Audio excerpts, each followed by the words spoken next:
Hey, this is Scott Snyder, and you're watching the Sci-Fi Center. Welcome to the Sci-Fi Center, the place to be, where comic books and wrestling collide magically. Movies, TV shows, and pop culture we share. Get ready to rock, we're here to take you there. From superheroes to aliens in outer space, we've got the latest news and reviews in our embrace. Turn on your screen, let the neon lights glow. We'll take you back to the 80s. Let's rock and roll. Sci-Fi Center, where the legends come alive. Get ready to geek out, let your imagination fly. We're diving into the past with a touch of modern flair. Sci-Fi Center, the ultimate pop culture lair.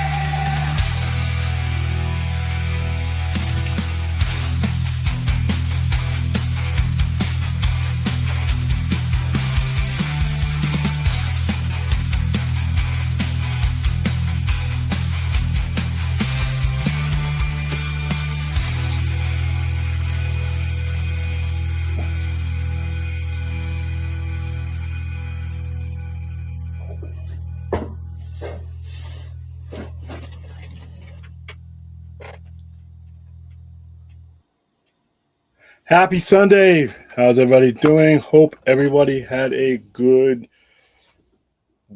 week. We're over halfway through May. June will be here before you know it. We're literally about to roll up into June, and didn't feel like it today. Wasn't very hot, but it was very windy today, fucking up my allergies. Other than that, pretty mellow day. No particular topic this Sunday. We got, I thought I was very happy with yesterday's show. I think we got everything I really wanted to talk about. In particular, we have a new teaser to a teaser for Lanterns. We'll take a look at that. Wow, this Lantern show has shaken my faith in my fellow comic book geek fans, man. The type of whining that I'm hearing, it's, everybody's got an opinion. Opinions are like assholes. Everybody's got at least one. But some of the stupid ass comments I'm seeing in regards to Lanterns is just making us look silly. But hey, I can't wait for the show to come out. It's really the linchpin for me when it comes to the DCU. You know what? If the other stuff comes out, great. I have no faith in that we're going to get to the end of this universe because of a lot of reasons that have nothing to do with the universe. But I've said from the get-go, just get me the Lanterns, If Lanterns comes and goes and we don't get anything else, I'm all right with that. All right. Duckman, how you doing? William John Barenthal said he'd keep playing Punisher as long as he has creative freedom with the character, which means he probably won't keep playing Punisher. I don't know how much more Punisher we're going to get unless they announce something. I don't know if we're getting a whole lot of that Netflix universe as we shift into this new MCU. And we go back to the basics. When I say back to the basics, I know a lot of fanboys say, well, why can't they do something rated R? It's called money. They're not going to sabotage their core demographic to shift in that area. There's a reason why we haven't had an R-rated MCU film, MCU proper, not inherited.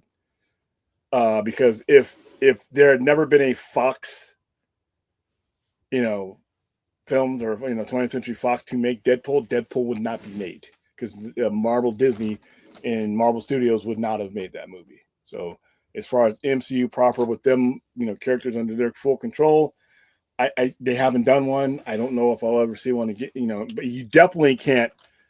I mean, where is your audience going to be for what we saw last Tuesday night? That's some sheer pain and violence there. So who knows? But I also know from his interviews that the type of Punisher that I enjoy is the type of Punisher he likes writing. And I just don't know if there's any room for that tone going forward. So who knows? Larry Corcorius, long time no see, man. Spent the weekend with Mad Max. We were thinking of you. Oh, cool. Yeah. I don't get a chance to watch him as much as I used to. Oh, Aaron, favorite kangaroo person. How are you doing? William, I'm coming from Metallica to Spirit. We should meet up. Well, when are you coming? Let me know. Message me or email me.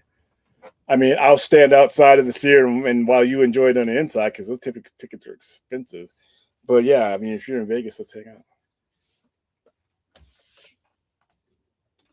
Oops.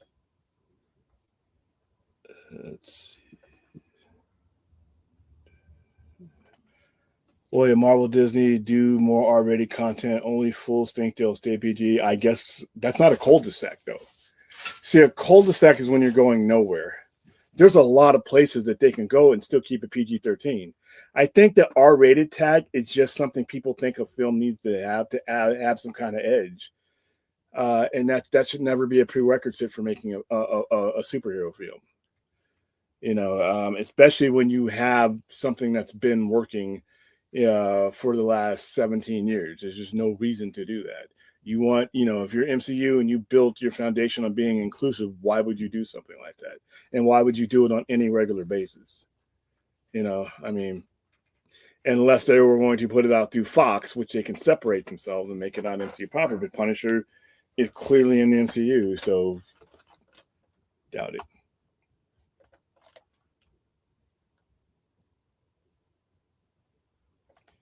No more. Wait. No. Baronsaw faces. It all depends, and plus, it depends on how, you know. If Barenthal was not going to do it under the old, you know, under the original Daredevil Born Again script, and that was probably more of the MCU style. So if he wasn't going to do it under then, I doubt he's going to do it, you know, unless he's allowed to do what he's been doing. And where does that line up with where they're going with, you know? How you doing, this Tekka? Long time no see for you too. Yes, I did watch World Series wrestling last night. I watched the Killer Cross Moose match. I watched the Nemeth versus Bullet Club, the Good Brothers. A couple other matches. I had it on in the background, but those were the two matches that I really wanted to see. And that shit was on like 2:00 in the morning. And because I am a wrestling addict, I was watching. I wasn't too familiar with the World Series of Wrestling product out of Melbourne, but I am now. And they got some pretty good names. And because they are down under, they're going to be, you know, weird time. What's going on, Bradley? Henry. For reasons I feel fuzzy, yeah. Clinton has a new airplane. I'll just leave it there. Leave it at that. Dead Pioneers. All right, let's jump into this real quick because we're going to get a teaser. I will be on the air tomorrow, by the way, because there's going to be a Green Lantern teaser that I do want to talk about. And I'm going to do my best to stay off the internet because some of you fellow comic book fans, my brethren, my homies, my people, you're out of your fucking minds.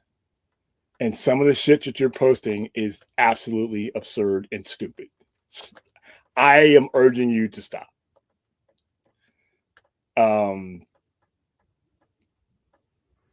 The criticisms and the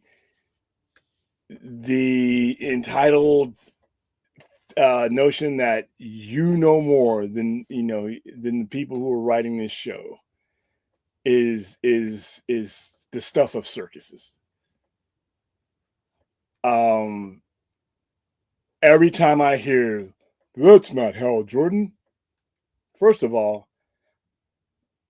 Hal Jordan predates all of you and all of us, unless you were in the 50s and mid 50s and 60s. You don't what the fuck how you know how Jordan is. I don't even know completely what Hal Jordan could be on the cinematic scale. Some shit you read in a comic book, and don't get me wrong, I know some people who read comic books, they're really cool, is not what you can expect to see on the screen. And I heard the same criticisms when it comes to the Punisher. That's the Punisher is stoic in the comics, and that's what John Bernthal has. He's kind of whiny and all this. I'm like, once again, guys, I did not tune in Tuesday night to read a comic book. I could have fucking stayed at my office if I wanted to do that. I tuned in to see a cinematic, or whatever you want to call Disney Plus, a show. And if you're going to make a show relate to the other 98% of mankind, then you are not going to be able to write that kind of show and have that kind of success. The trauma is what binds the audience to him. Everybody has been through something, and the Punisher is their avatar for that. Yeah, now when I'm reading the comic books and there's thought bubbles and everything else, it's a little bit different harder to convey that in a comic book. But you know what he's been through. But some of you guys want the people making these shows literally just to read a fucking comic and have some pictures fly by. That's lame. And it sounds like they want the same thing from Lanterns. They want to bring all this baggage that's in their head and drag it into this story at their pace, as if they were fucking experts. An opinion's one thing, but if you have an opinion based on bullshit, it's bullshit. And we did this back in 2012 when when Man of Steel wasn't even done. I heard the same stupid shit about that movie leading up to its release. BVS, I heard the same stupid shit leading up. We were promoting BVS. Nobody had fucking seen that movie, but boy, we had every Batman and Superman expert on there saying that wasn't Superman. That wasn't Batman. And here we are in 2026 doing the same stupid shit that I thought many of you had outgrown. If you don't want to watch the show, don't watch it. But don't try to impose your bullshit on someone else's story. They hired them because they're a professional. You know what we're professionals at? Being audience. That's what we are. So this little teaser, James Gunn posted it. I think he posted it this morning. I don't know. I slept in. I don't know what time frame, because obviously we now know that we're dealing with two different time frames now. So that's the so this is pretty much the gift that he had. Dangerous part of the hold on. Make sure you guys can see that, so it's not. Yeah, there we go. Hey, StreamYard, you did what I wanted you to do when I clicked a certain function. Holy shit, what's going on today? All right, so let's start back to the beginning. There we go.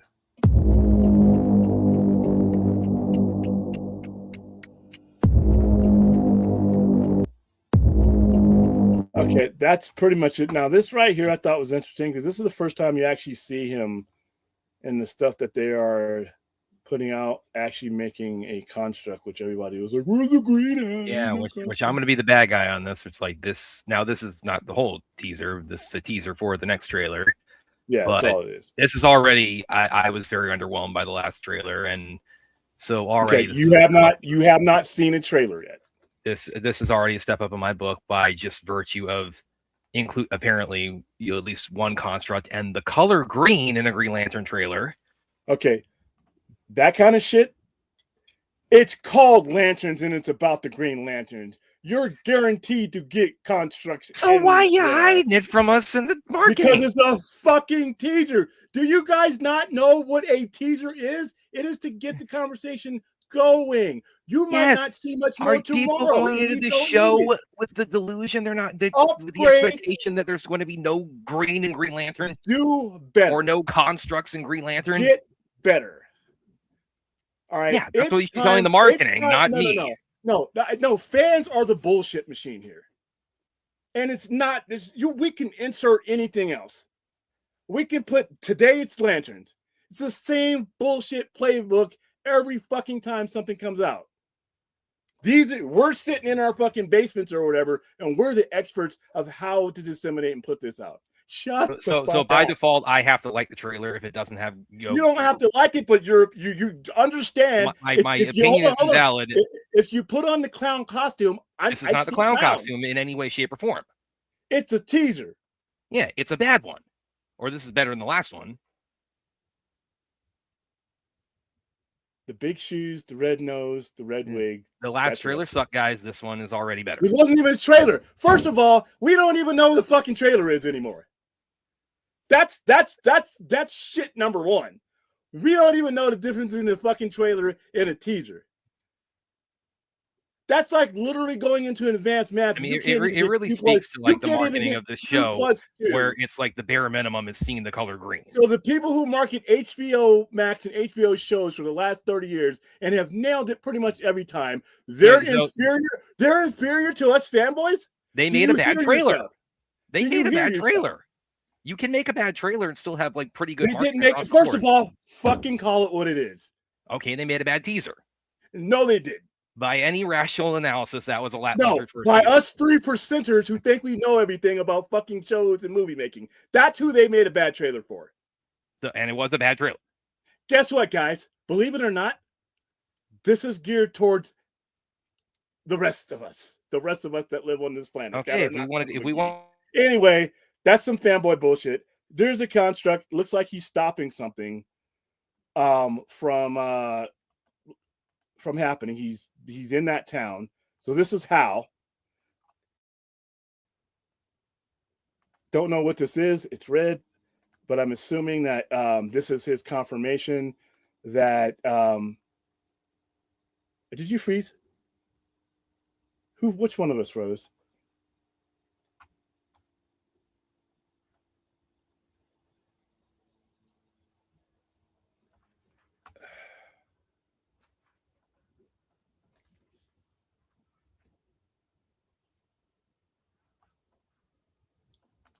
Hold on. I gotta see who froze.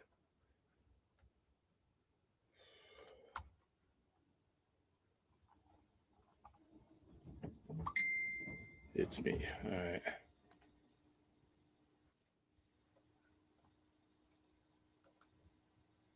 So hold on for a second. Okay, so Brad froze. All right, so back to what we're doing. So it looks like these beams are coming down, doing some damage, and Hal Jordan walks up, and he uses his construct. This is the first time we've seen a construct, which is fine for me. I don't need to. I know it's Green Lantern, and so I'm just trying to go through it a little bit to see. So these constructs, you see the ring glowing, but it's like not like in the comics where you necessarily need to see a direct line to the construct, which is interesting. So there you go. He's creating some kind of dome that blocks these beams, and it causes these beams to consolidate into look like one beam.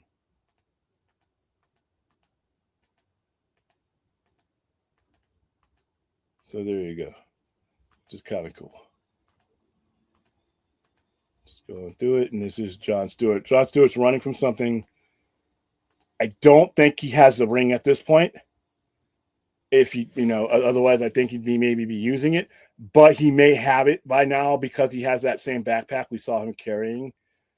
And this is the point I think that's in 2016 where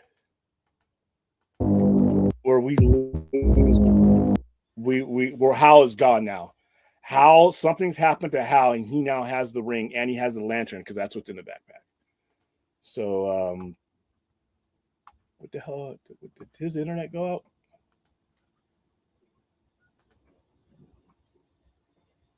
Okay, now we're sure. All right, so tomorrow we'll get a full-on trailer. I so far so good. I think the mentality around this show is the same mentality we've had when we approach these things, especially when it comes to DC. And it's aggravating because you want to think that the movies will speak for itself. I think Lanterns will be fine because it's HBO Sunday, but this does more damage when it comes to the movies. You would like to think that it would speak for itself and that any momentum it would break through the bullshit, but that's not always true. You know, there's a lot of good movies that never really break out because of something stupid, critics reviews, Rotten Tomatoes, dumb comments, and just a wave of shit. And a lot of times it's by people who haven't seen anything. Everybody, when it comes to Lanterns, who is not working on the show and not inside, you've only seen what we've all seen. And you can form an opinion about that. But if you're going to put yourself in a conversation that matters, your opinion should be based. That's like me talking about the properties of plutonium. Sorry. Yeah, I thought it was me at first. Did something, yeah. Oh, StreamYard? No, what a shock. Yeah. StreamYard didn't like me saying that it might behoove them to put the color green in the show about the green space cops. Not That's a StreamYard like. You know, Mortal Kombat 3. Don't put any fatalities in the marketing. Don't put any powers or martial arts in the marketing. Just show people just standing around in costumes talking about Earth in the realms. teaser we got to distribute. There were no fatalities in it. First two teasers we distributed, there were none. But you know it's there because you know it's Mortal Kombat. It's not the marketing we got for Mortal Kombat. There's tons of fatalities. You're talking about the trailer versus the teaser, and if we're going to have this conversation, you need to understand the difference between the two. That's a big deal, and I'm not saying that just to be semantics. Use semantics. There's a big difference in the purpose of a teaser and a trailer. And if we can't come to that understanding, and in general, a lot of the internet cannot, then it's really hard to have a conversation. It's like talking astrophysics to your pug. You're not on the same level because you're not even understanding the apparatus of speaking here. And when we do another Flash movie, I guess we don't need to show like super speed in the teaser. Then it's like you're doing like another Wonder Woman movie. Don't bother with the lasso in the teaser. It's like, again, like core elements of these characters. Like don't touch on them at all in the initial wave of marketing. I'm taking what you're saying and I'm matching it up against the pedigree of the people doing it. And I'm sorry you lose. Well, again, the consensus is definitely not. The consensus on the fucking internet. Who cares? Yes, people wanted to see green in the Green Lantern show. The people who sit with their eyeballs, the same people who sit with their eyeballs pressed to the screen looking for CGI fuck ups. Those people, yeah. Tell you what, HBO, you know how to do this. No, you clearly don't know how to do this. You know how to do HBO. You know how to do this. There's no tie, but if there was a tie, I'm going to go with the HBO. Clearly doesn't know how to handle the marketing on this character. All right, says Brad. Says everybody who's seen this trailer. I saw this trailer and I'm fine. I think I got a little bit of experience in the game. And also like the Supergirl trailer, like why bother showing her in the suit or flying? You know, it's like, why bother showing Krypton? You're not gonna. You see what your mistake is you're trying to. It's not a one size fits all. You do what you think as a storyteller is appropriate for the story you're trying to tell in regards to marketing that particular character. Not everybody's going to do the same thing. There are different properties. There are different traits. There are different goals when you're trying to market your movie. They don't all sit in a cafeteria marketing every movie the same way. You know, come on now. All right, let's answer some of these questions. And guess who's in the chat? Let's let me handle the chat. We'll be fine. I'm glad I'm not the twatters who hear all the rumors, whines. Oh, Twitters. Everybody, when people make fun of Twitters, I don't know the name. Okay, really liked Shao Kahn. Okay, so you guys are talking about Mortal Kombat. Aztec, that's okay. Well, not everybody is a fan of Bernthal version of Punisher. That's fine. And then there's folks who praise him as the best ever, and that's also fine. You know how I feel about Bernthal, and I respect Ray Stevenson, rest in peace, and I respect Thomas Jane. It's just for the criteria that makes the character work for me, and I say just for me, there is no other live action Punishers. There's some dudes who did some really good vigilante movies with a skulls on their chest. But in the way they've adjusted the character to make it relatable to people who have gone through things. And that's what you have. That's the difference between a comic book and in a wider scale of a movie. because the way you have to make that connection with the audience is a little bit different than you have to make that connection when it's Papers and Staples. So I understand that there's going to be a lot more depth to his trauma that you don't see in the comics. And when he's killing on screen, he is stoic. He's a fucking machine that doesn't miss. He's not like a one-liner guy. Yeah, but in a comic book, that presentation needs to be different, and I can respect both platforms. Oh, by the way, we'll just go back to Green Lanterns. We'll go and keep talking. No, I'm done with that one. Well, this isn't part of this teaser, but there was some images that were put out that showed like John Stewart and like his Marine. Yeah, he's about to jump out of something. Looks like he's a fourth recon Marine. I saw those, but he's comics wise, he's Marine. That's his branch too, right? Marines. Yeah, he was a U.S. Marine after they retconned him. All right, I'm gonna bring this up. And he's all over in the comics, by the way. Tell me. Okay, first of all, I'm gonna answer. Hold on. Let me host. Supergirl not doing good at the. Okay, what? We're not even on Supergirl yet, but okay. Yeah. Supergirl not doing good at the box office, and Lanterns not good in Invasion Ship, even though they both look great. Has to do with the massive stinks at my. I don't know which Donovan this is, but whatever Donovan is, this might be the dumbest thing you've ever typed on our screen. Whatever. I know there's and I know there's several posers and all that because I've actually traced to whatever. No. This is first of all, Supergirl doesn't come out till next month, and I actually think Supergirl is going to do. I don't think it's going to do as well as Superman does because it's a derivative character. I think probably like she's doing like the 400-ish range. That would be more champagne being popped because they're not spending a lot on it, and it's a derivative. We're spending more on than Clayface. Yes. Oh yeah, Clayface. Well, that's not a lot. I mean, that's but I hope they're not doing like the cheap, like the Hamada matter. I mean, but you already have the stage. I think super early you need like at least 100 million. I don't think they spent that much. I don't think they broke under, but they already have the stagecraft from the previous movies, but they're fine. And that movie's not going to pull in. Superman money, and it doesn't need to. And Lantern's not doing good viewership. There's not too many shows when it comes to HBO. You could probably pick one or two, and they would be arguable successes instead of failures. If it's on HBO Sunday night. I'm expecting the viewership to be there because here's the one thing, Donovan, that you got, and everybody else. This is what I mean about having it be. They are advertising the show the same way that they've advertised just about every show that they put in that slot, and this show is going to appeal and going to be seen by the audience that has already built into the quality train that has been HBO on Sundays for almost 30 years.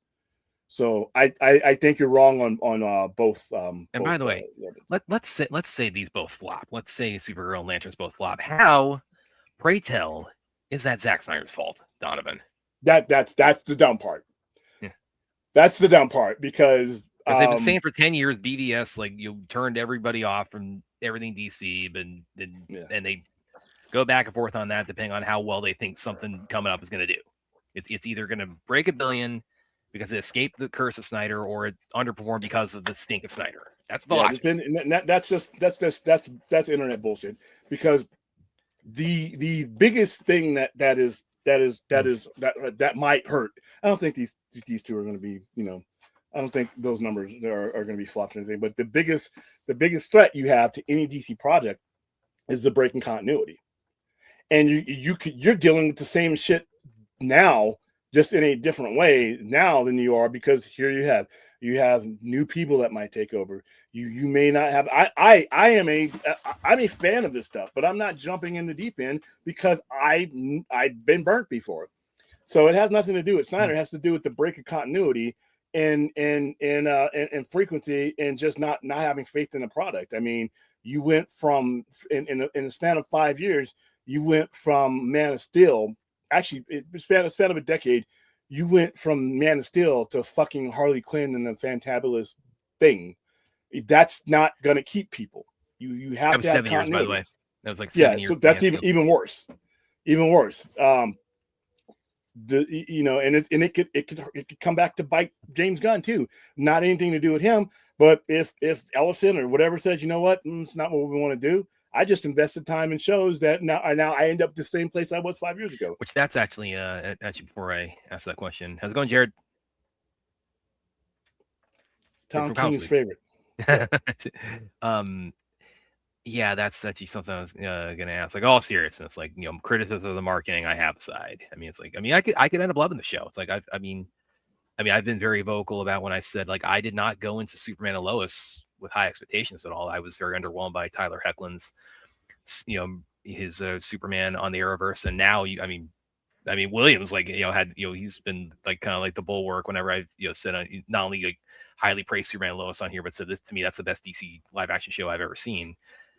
So again, I did not go into that with high expectations. So it's like I'm entirely open to like really being blown away by Lanterns, but with everything that you just said, as far as like the break continuity and like the potential changes of the merger, and maybe I'm asking two questions on this because it's like, okay, what do you think they're going to do and what do you want them to do? And with that, I mean, what do you think they're going to leave like this season? They leave this kind of open ended for like, okay, season 2 or further stuff with the character, or do they kind of end it in a way where it's like, okay, if we don't get to do more, you at least got like a full package out of it? No, I think he's going to leave it open ended because I think the very next thing you see will be John Stewart in Superman tomorrow. So I think it's going to be open ended because there's a continuity going through that line. So I think right now, until they get word otherwise, James Gunn should just continue to just do his thing until there's no carpet under him. But I think because you have Supergirl coming, I think because you have then another year, you have at least Superman, Man of Tomorrow. After that, then I'm going to start looking at the the 5 steps by the point. Yeah, the whole 5 steps ahead thing, because I have no faith, and I've said this for years now. I have no faith that we're going to get to the fruition of this universe. It's because the DC and this company has only shown me inconsistency and not following through. Now, James Gunn could prove me wrong, and I'll be more than happy of it. But right now, get me the Lanterns. I don't give a fuck about anything else. I will start the whole slate started. Get me the Lanterns. I will start caring about Man of Tomorrow as I get closer to Man of Tomorrow. I will start caring about Supergirl as next month as we start promoting it. But as far as anything in the near future goes, if it's not in front of a camera right now, it's not happening for me. And when I see it in front of a camera, now it's happening. It's just because I don't trust this company. I don't trust this brand. And it has nothing to do with the people that are currently running it now, but they are in a similar situation than the previous people. It just happens that when it came to Hamada and Sarnoff and Emmerich, they were replaced by actually people that can actually run a company that is that can do comic books, IPs. But it's a shaky situation. I got this disaster of a merger happening. I got a guy who's at the head of it all. I don't know if he's going to stay or go by his own volition. He could say, you know what?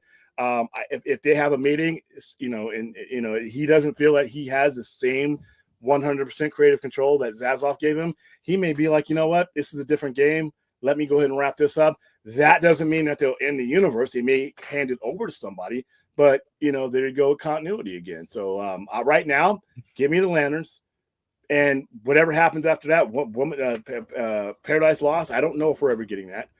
Brave and the Bold. I don't know if we're getting that. Well, that's the other concerning thing too, is like how much of the slate has either been postponed or outright. Like the Authority, we got that news recently that the Authority's pretty much been shelved. That was a bad idea. I'm glad that got shelved. But when it comes to some of the major ones going now, because once you get another Superman movie, you're starting the world build now. And if I'm going to invest my time, I want to see that world built. And I didn't get that last time. I saw the world starting to be built, and then it got hijacked by boneheads.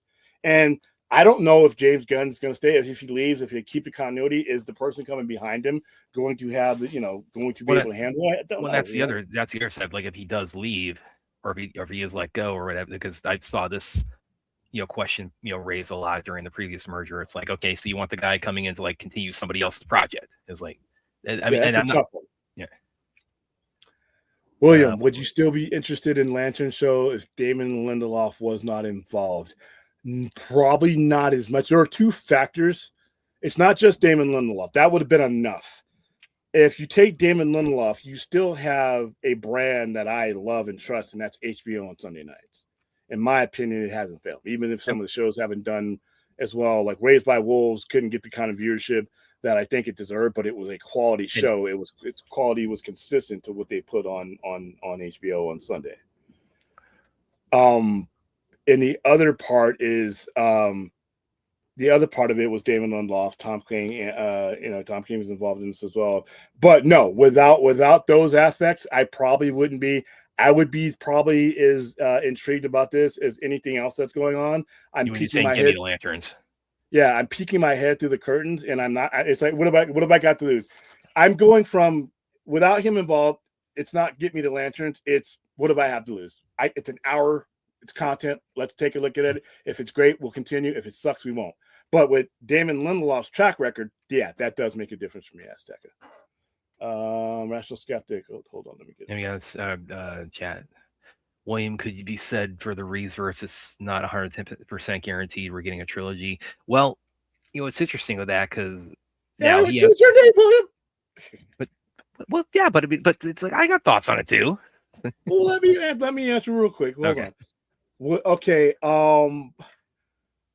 The Reeves trilogy is not as I think that's a lot more guaranteed than anything else because it's not a sprawling universe.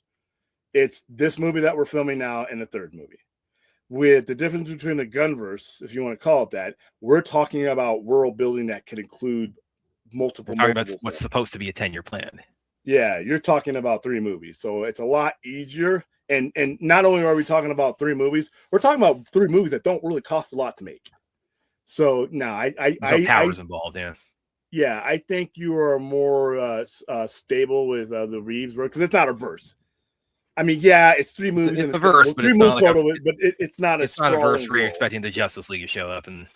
Yeah, if we get to Batman, the Batman 3, and a couple of seasons of Penguin, and maybe the Catwoman show, and that's all we ever got, that's more of a contained thing that I believe that the Batman. That's kind of like Superman and Lois if it had been like a movie series where it's like you got a beginning, a middle, and an end, but it's not like teaming him up with other heroes. And another thing I was thinking about with it specifically with Reeves. Thank you for the $5 super chat. Yeah, thanks, Rachel, with the Reeves trilogy, and now. He hasn't given any outward indication about this, but I'm kind of wondering if this is something maybe theoretically on the cards because I've seen other people speculate about this might be how they might approach it. Do you think they might, especially with how long it's taken to get 2 up and running, they might decide to like do 2 and 3 back to back? Maybe it would be cheaper. Yeah, because that's a reason why. I thought they should have done Dune that way, but that's when they do these things back to back. That's one reason they do it is it saves money, and also it's scheduling. It's very efficient for actors because it's like okay, you can like knock out 2 movies in like one shot and then go off and do other stuff. You're not you got 2 movies in this role already done. It's like you're not locked in the same way that you would be for like you're doing the 2 separately. But I don't think they are doing that. But like because you're already starting the film. Yeah, I think that would be that.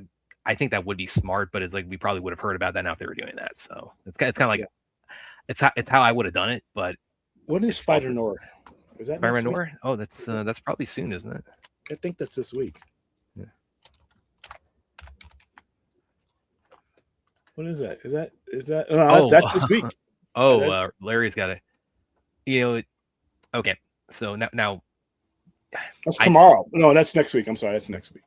Larry, it's funny you should mention that because I did see that tonight. Do you want me to? Do you want to talk more about like the DC stuff, or do you want me to go ahead and give my thoughts on? Yeah, we'll do that tomorrow. Okay, we'll do that. But I did go and see that tonight, so I definitely have thoughts on it because it's something. Drogus says I don't trust Damon Lindelof. He's bald. Okay, yeah, you can't trust bald guys to run. Why did you bring that? Why did you bring that up, man? Got to have hair to run these superhero franchises, guys. It's a rule. It's a rule. I know. I don't know if that's what you. If that, I know you're being joking, but if that's what you thought, we're too far apart right now. We're too far apart. You are not going to hear what I'm saying or be able to comprehend it. If that's anybody who thought that, then we're we need some time to come together because you're on a canyon far, far away, and whatever I'm saying is just not going to get to you. You know, Larry's one for me. Brad, you happy to know that when I was helping Max tape hunt, I made sure he took Best of the Best 1 and 2. Oh, thank you, because those I grew up with those. Those are two timeless classics. Aaron definitely agrees. So thank you for but like tape hunt. So it's like he's like a kind of like a vintage VHS collector. Oh yeah, that's what he does. Yeah. Max. Okay. You know what's really frustrating too is that out of the whole series, I love the whole Best of the Best series. 2 is the only one I have not been able to find on PVOD. It's not on Amazon. It's not on. What are you talking about?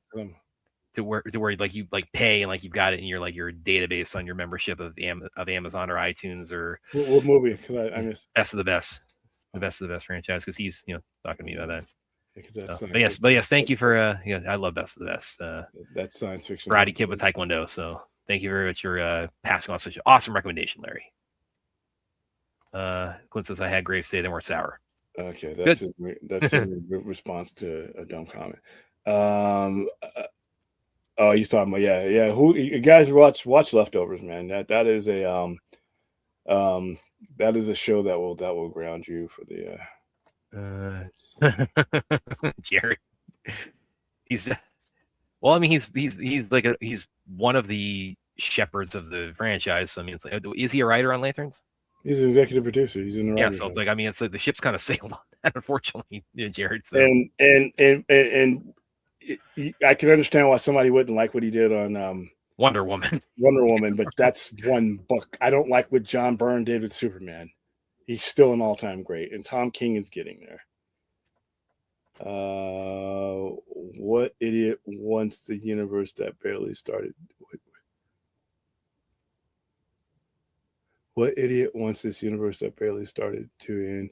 I think that might be aimed at somebody else, Patrick, but it's not. I'm not wanting it to end at all, but I'm not diving in head first because I've jumped in that pool before and I hurt my head, so I'm gonna wait.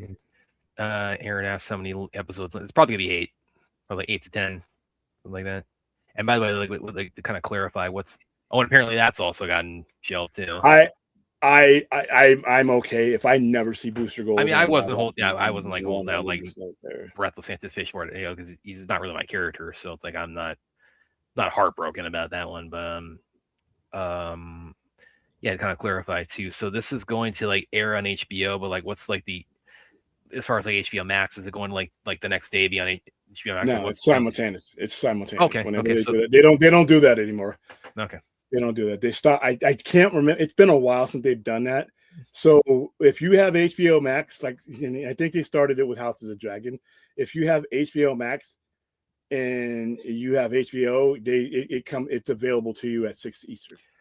Okay, that's good. So pretty much anybody who's got any kind of if you're paying any money to HBO, you're going to be able to see the show the day it airs or the day the episode drops. Let's see. I'm behind. Started ending. Some of you are just talking to each other. Oh, so that was not aimed at me. Okay, cool. Jared's. What's reverse merge? Well, I mean, they might want that, but I mean, we don't know either way. But then he walks. I mean, I'm the fact that because I always said if you want to get Matt Reeves to walk, the best way to make that happen is to. And I'm not convinced there weren't battles behind the scenes that were going in this direction. I don't think there were. I think there was a quick conversation. I think there's too much smoke to that fire. I think there was. I think, and the fact that he's sticking around. He posted left and right on social media the other day saying, "Hey, he's playing him, she's playing her, etc." That tells me has nothing to do with him. No. Well, that tells me I think it was a 4 to 5 minute conversation, and I think it was probably over before it got to halfway through that. I think it was 4 to 5 months. I think there was the back and forth. We were constantly. You see, that's helium. That's not real. That's just a suspicion. There was no. But again, this is I've learned with the studio to No, you learned. There's smoke, there's fire. You learned with the people who are no longer there. Those people are gone. Yeah, those but the people burden would is do on the something- studio to show me that they're not those people. The burdens of the fan is not to make up bullshit where there is none. That's This the burden is of the like fan. this is you want This my isn't, trust. we're to not learn it. Fruhickey. We're not Fruhickey. We're not the lone gunman from X-Files. I don't do conspiracy. I don't do conspiracy theories. On this. I do where there's smoke, there's fire, and No, there was absolutely conspiracy. smoke. Conspiracy theories is just a different language for bullshit. You know what conspiracies are? When you Not don't this. know shit. When you don't know shit. When you're guessing. Who killed I'm Kennedy? not guessing there was smoke. No, there was you're absolutely guessing. smoke. You're okay, dude. Whatever. The conversation was probably dead as soon as it started. I And, think and it's- Brad, I and think- Brad, I think and it's dead but now. Brad was in the office. Brad was in the office when this came up, though. So I guess he knows. Yeah, well, because then that explains why the rapid pace that the Batman sequel has the proceeded. fuck does that have to do with anything? What seriously? It has what the everything to do hell? with this. Nothing. It's time for this shit to come out. They're starting Yeah. test screening. They're starting footage. Yeah, This- which see, again, that's so where what took so long to get conspiracy there? That has nothing to do with your bonehead conspiracy theory. It's not a conspiracy theory. It's It where is there's a smoke, there's fire. conspiracy theory. You're literally There's that smoke. dude There with was the smoke. string. This is I'm not imagining smoke. Listen, a conspiracy theory will see whatever the fuck he or she wants to see. I'm not blind when I saw smoke. You are and I was the seeing only one seeing whatever it. you want to see. And by the way, also Gunn is on record saying, we did toy with that idea. That Yeah, is yeah, like me like inferring anything. Yeah, and I guarantee you how long that toy Yeah, that lasted toy 5 went. I minutes. wasn't in the room. Yeah, okay. In your brain. No, in reality. This That's is why, guys. This is why we don't do conspiracy theories on the Sci-Fi Center. I let Brad make a fool out of himself and do them, but William, we don't do conspiracy theories because Okay, I'm conspiracy pulling theories this up. I'm pulling this up right now. are bullshit. No, you're not, because it's conspiratorial bullshit. James Gunn did consider integrating Robert Pattinson's Batman into the main DCU, but ultimately decided to keep the two worlds completely separate. Yeah, because probably you know why that No, I agree. conversation. I agree. It was a bad. It would have been a bad decision. But Hey, Matt, what do you think about this? Now that sucks. I think I'll walk if that happens. yeah, Okay. but it didn't happen that quick. If If it happened that quick, we would have gotten the Batman 2 a lot sooner than we're getting it. that has nothing to do with getting the Batman. This guy That's works slow so- to begin with, by the way. If you understand how long it takes to get this rid is of not movies. no getting it half a decade later is not just because the But- dude takes an eternity to write a script. Where Brad lacks facts, it's like a brick and mortar. His mortar is bullshit. He's trying to you're telling put two you were telling bricks me together you were telling with me tonight bullshit. that the reason why It's it like, took a I half a don't know. decade for the Batman Part 2 to come out after the Batman is because Matt Reeves just takes a long I time to write. I have nothing to put these two bricks together. Let me use feces. You're telling me that's the reason wow, why this works taken, now. it will have taken a minimum of 5 years My- between two my movies theory- because it takes them that long to write. My theory has absolutely nothing to it, but I got to make it real. Just be clear here. You're You're telling like me that's Jimmy what, Stewart talking to that's Harvey, the reason. fucking rap. That is the This reason why it superhero. took so long for the Batman. You Part don't 2 know to get what the reason is. You don't know what. You- went but on you're- this but man's you're telling me personal you're life. confident No, that's the I'm not reason. telling you. I'm not telling you anything. You know why? Because I don't do conspiracy theories. Yeah, That's but it you. ain't conspiracy theory when there's a smoke, and where there's conspiracy smoke, there's theory. fire. Like I said, a conspiracy And with the theorist will see studio, whatever when they fuck prove he there's no wants to smoke, see. I will believe there's no fire. I mean, you are literally like When there's what's the no damn smoke, fuck- there will you're be no like fire. Kramer off of Frasier. What's the guy with the crazy hair? Well, off of the what's the Jerry Seinfeld show? Always busted in with the crazy shit. That's you. All right, I sent you a link. You know who you are. You're welcome to come in. I wasn't serious, but here you go. That takes it out. This doesn't. We read Right this here, already. black and white. All right, guys. Conspiracy theories are bullshit. It's not because when you're reading it Conspiracy black and white. theories. Conspiracy The theories. man said here's the it from thing. his own mouth. And, He and when thought you about are doing it. hold on, when you are prone to conspiracy theories, you will take whatever crumbs. Did he or did You he will not take say we whatever consider doing it? crumbs and think, well, he said it. They had a conversation. That means Did, that they, did he or they yes rolled or no? around Did in the Matt- sand did and they he or fought did he over not it. say we considered the idea of integrating them? Conspiracy theories are Is it a bullshit. conspiracy theory that he said we were Yes, it considering is. doing that? Brad. It's a It's conspiracy theory that he is on trying to record saying frame it. it. The way you're trying to frame it, It's a conspiracy that bullshit. he said that. I I'm need a- conspiring. It's a conspiracy of me saying that he said that. yeah, that's a because you're conspiracy adding your own reality No, when it's you no, don't it's, know. It's The my bottom own line reality is- that he said it. Listen. The bottom line is, when you come up with a conspiracy, it's because you don't know shit. But I You know he don't- said hold that. on. You don't know the shit that's going on, but I know he said they considered it. You know, I have a theory that they landed on San Bernardino. I have a theory that he said they considered doing it because he said they considered doing it. The moonwalk wasn't real. Well, based on what, sir? Based on what, sir? Why'd you think you shut? Yeah. The sand on the moon looks like the sand in San Bernardino. That's James Gunn. Quote James Gunn. Yes, we did consider integrating Matt Reeves Batman into the DCU. Internet. This is from straight from the horse's mouth. This is where the internet shits on itself, and we become weirdos. And I didn't know James Gunn had changed his name to the internet.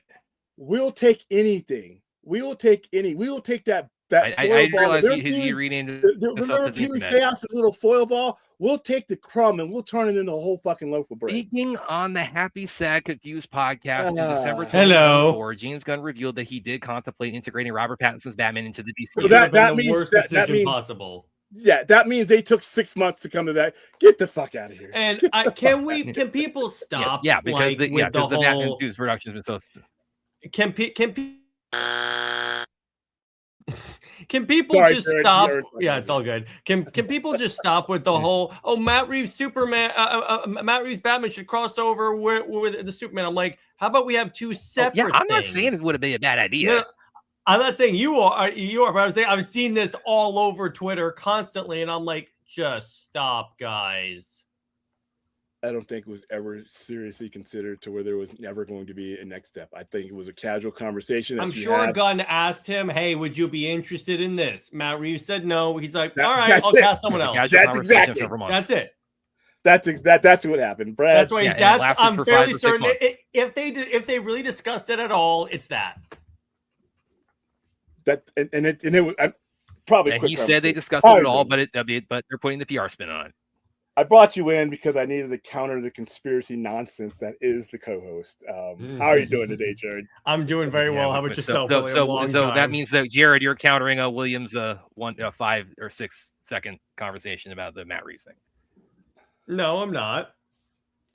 Because I don't think it was ever that extensive of a conversation on if the Batman, if that should be the Batman. I'm sure that Gunn talked to him about it and says, hey, would you be interested in doing this? Matt was like, nah, because I kind of like having my things separate. I don't have to worry about where was Superman when Gotham was By the way, flooded. Matt Reeves also commented on where he said. All right, hold on, Aaron. I love you. Oh yeah, he is on Smallville. Never watched Smallville. That is a crappy show. My wrestling ride or die koala, but we don't bring up Smallville. Nope. No, I think William needs the Batfleck. Why did you say that name clip now? Nah, I just was never a fan. I tried Smallville because as a comic book geek, it's a comic book show. You need to try and then I couldn't go along with everybody coming to Gotham or not even Gotham. Sorry, that's a horrible Smallville. Going to Smallville. Trust me, you didn't miss a lot at all. It is some of the most boneheaded creative decisions. They turned Doomsday into the Hulk. Yeah, and I just like Two-Face guys. I will start a GoFundMe to pay the creatives to use other characters. We can use other. You don't have to use Doomsday all the time. Stop. Yeah, you don't have to do Two-Face. Two-Face. Hopefully, from what I'm understanding, Harvey Dent's in there. I really think we're getting the Court of Owls. I don't have an guy on the inside. I would agree. I really think we're getting Court, but that is tailor made for this atmosphere, and Harvey Dent being part of the corruption or trying to fight the corruption from generations down. To me, that's a good movie. But we'll wait and see. I got no super chat. Where is it? Patrick, I got it. William Brad, when do Friendly Neighborhood Spider-Man X-Men? You've seen. I have not seen that show, and I couldn't tell you. That's actually the same exact answer. I do my best. Friendly Neighborhood Spider-Man, I have to catch up on. I don't know when they come out, when it comes out again. I know it's soon. X-Men 97, I don't pay attention to. I watched the first season. I thought it was markedly better than X-Men 92, and you know how I feel about that show. Outside of that, though, there wasn't much to it for me. But I don't know when it comes on again. But yeah, I'm not the biggest fan of things that derive from 90s animation. So I'm I would gonna like Google that real quick. Yeah, I personally would like to see an X-Men cartoon, based on Chris Claremont proper. Mhm. So All that's right, it just says thank you it for just the says thank you for the $5 super chat, Paul. it just says summer night for X-Men 97. It just says summer of this year, and then what was the other one? It was Spider-Man. Yeah, I think that's sooner, isn't it? These are both in Disney Plus, right? Yeah. That one. You're at season 2. That one says fall. So it's like, Oh wow, so I thought it was sooner. Yeah, so summer for X-Men and fall for Spider-Man. That's actually quick for animated shows because you see what's happening in some of these other animated shows. So thank you for the $5 super chat, Paul. I'm glad we were able to answer that question because I didn't have any idea at first. Let me go back to the comments here because I'm pretty sure there's something in there that's going to set me off. There always is. Well, there's some Blade comments, so you want to start there. I could insult Tom King if that would help. I love doing that. Droga's already way ahead of you. Listen, Jared. Listen, Jared. And Tom King will be here in Vegas in a couple weeks. I am going to get him to do a shout out for you. I Joe understand. Johnson's there. Can you get a shout out from me? Well, let me explain. Understand where you're coming from with the Let me explain. The last time he wrote Green Lantern, he had him blow his own brains out to test if he had the willpower to do it. I'm sorry. And the time before that, he goes, "What even is willpower? I don't know." And I'm like, "You have no conception of who this character is." That's just me. I didn't have that story. There's a little bit more to that story, but fine. But you got to realize that when it comes to Hal Jordan, that's not the most egregious thing anybody's ever done with Hal Jordan. Ron, no Parallax. Banks and Mars got death threats over that shit, dude. Mm-hmm. And that was the right decision. Now, the creation of Parallax was kind of lame, but they did that for a reason. They did that because they needed a line of delineation in order to make Kyle Rayner the Green Lantern. Which I know. That was right when I was a kid, right before I started reading like Green Lantern solo comics. That was when Kyle was first starting. They were about to cancel that book again. That book was on its third try. They were about to cancel it. Emerald Twilight saved that book, but they couldn't have Hal Jordan in the background because they did not want to make the same mistake that the weenies at Marvel were doing with Spider-Man. These stories were happening at the same time. And what Marvel did is Spider-Man was another book that was failing. It was the 90s. They did Clone Wars for Spider-Man. The Clone Wars brought people back. Or Clone Saga, sorry. Yeah, I was about to say Clone Wars. Yeah, this is before. He shows up with a lightsaber. Yeah. But what was supposed to happen is because younger readers just weren't picking up these books. And so they brought back Ben Reilly. They bought back in Clone. And what the original plan was, and they actually executed the plan, was for Ben Reilly to have always been the original Spider-Man. So now he's being used to being Spider-Man as the new reader is growing with them, which is the same thing that they did with Kyle Rayner. But Marvel chickened out, in my opinion, because people started writing in and saying, "You can't do this. Peter Parker's always," and I always say this, the same thing I said then, because that was my first full year as a dealer. Where the fuck were you when this book was at the bottom of bird cages? If it wasn't Venom or Carnage or something like that, then you guys weren't reading any of these things. Where were you? Same thing when they started to petition and all these death threats that came to Banks and Mars. How could you do this to Hal? How could you do this? This is not the Green Lantern. Where in the flying fuck were you when this book was, when they were doing surveys? Are you going to order? We just get papers. Are you going to order a Green Lantern anymore? Is it selling for you? And we were checking no. Where were you guys then? You didn't come back until Kyle Rayner put on that ring. And then you wrote it. But everybody else, I had people that were coming in, reading that book. They're like, this is the Green Lantern I can relate to. This is the Green Lantern I can grow with. And that's very important. That's why Miles Morales, for a while, until recently, because Spider-Man's actually improved in sales, really good. But prior to that, with some of the goofy stuff that they were doing with Peter Parker, Miles Morales is the most relatable to the core demographic that gets in the comics. When your core demographic, your average 14 to 16-year-old, Miles Morales is right there growing with them. So they made the right decision. But the whole creation, now what Jeff Johns did, and I understand why, because after 10 years, they wanted to bring back Hal Jordan.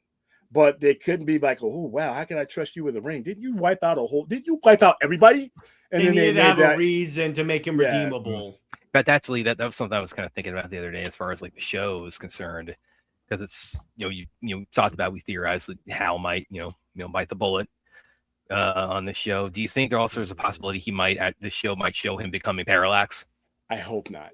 I really hope. There are two things I hope not. I hope he doesn't die in his first appearance, and I hope he doesn't turn into Parallax. If they do that, if they do that, if they do that, I will consider myself proven right of the entire show. Then, okay. So that last one, I'm on board with you, because the Parallax thing, that's too much too soon. That's like the color scheme, doing that, the reds, the pinks, and the purple and all that. That's too much too soon. Them killing Hal Jordan or making him disappear, if they are writing this story to showcase John Stewart, then that you have to get rid of. One, especially because he's already like a 20-year veteran. Yeah, he's done. Jordan. You see him. He's like the old good couple. It's like Jim the Murtaugh and Riggs. But I don't mind Kyle Chandler's Green Lantern being written off in order to focus on John Stewart. It's how they do it. I don't want to see him with some fucking yellow demon popping into his ear. I don't want to do that. That's that part I'm on board with you. You've done that twice already in the movie, the anime movies, and also that movie was horrible. By the way, Aaron asked a minute ago, going back to the clip below there, because I'm going to play it again real quick, because to kind of highlight what you saw. Well, I guess William's got to play it. I was about to say, how the fuck did you even do that? You just had it. I was like, wow, how did you do that? Yeah, but with your computer, William. I pulled it up. I can't play it though. So, but Aaron, it takes him forever just to get high tech. Brad ain't hacking in the shit. All right. So again, finally some semblance of green, but yeah, the red there. Okay, because Aaron was asking, the red beam there, is that maybe an allusion to some Red Lanterns being on the show? Yeah, that's either that or Manhunters. Or something out of the. I understand the importance of the Blackest Night and the Sinestro Wars. I think that is. I don't know. Well, the thing is, William, remember, we're in a universe that's already established. So we can assume that all these cores already exist. They exist, but for the purposes of bringing us along, for thousands of years. I mean, billions of years. So. In some of them, yeah. Yeah, but for the purposes of bringing a casual audience on, I don't want to fry their brain, because Blackest Night fried my brain. There was just too many directions, and it was fun for a while, but then it just got so much, and then you read now. Absolute Green Lantern is actually handling it a little bit better, because they're diving into the spectrums in different ways, like the Yellow Lantern with John Stewart being around. That the way even then. But here's the thing: there's a flip side to that. Of the Absolute titles, Absolute Green Lantern is the hardest one for my readers to connect to, because there's so much lore. Is that the one that's selling the weakest? It is the weakest seller. Okay. But it's still. But don't get me wrong. It's still none of them selling weak, but like the weakest. You're saying is Green Lantern. Okay, so it goes Absolute Batman. Yeah, Absolute Superman. Actually, I'm sorry. No, Absolute Batman, Absolute Wonder Woman. And I was about to say, I was like, "There's no way." Yeah, the Superman. Superman's my favorite though. The bunch. I'm loving what they're doing. Superman. Martian Manhunter is actually, for me, right behind that. Oh, Absolute Flash, and then Absolute Green Lantern. And I turned a lot of people on to Absolute Green Lantern. Its pacing is Nolan to me. It's like Christopher Nolan. It's pacing because it's a lot of stuff being told out of sequence, and a lot of things that have to be explained. Now, you don't have to know Green Lantern to enjoy the story, but it helps, man. It really does help. I'm like, oh, that's what that is. Yeah. Oh, Mighty Rack says in here, could Guy Gardner die, therefore need to be replaced by John? Well, he's not dying because he's in Superman. Yeah, they are both in Superman. I think he's in Man Tomorrow. You mean? Yeah, they both are. Okay. I think what ends up happening is this incident that happens in 2016 alerts the Guardians that Earth can't just in 2014 can't just be one lantern. Earth in that sector is the nexus of all the shit that happens in DC.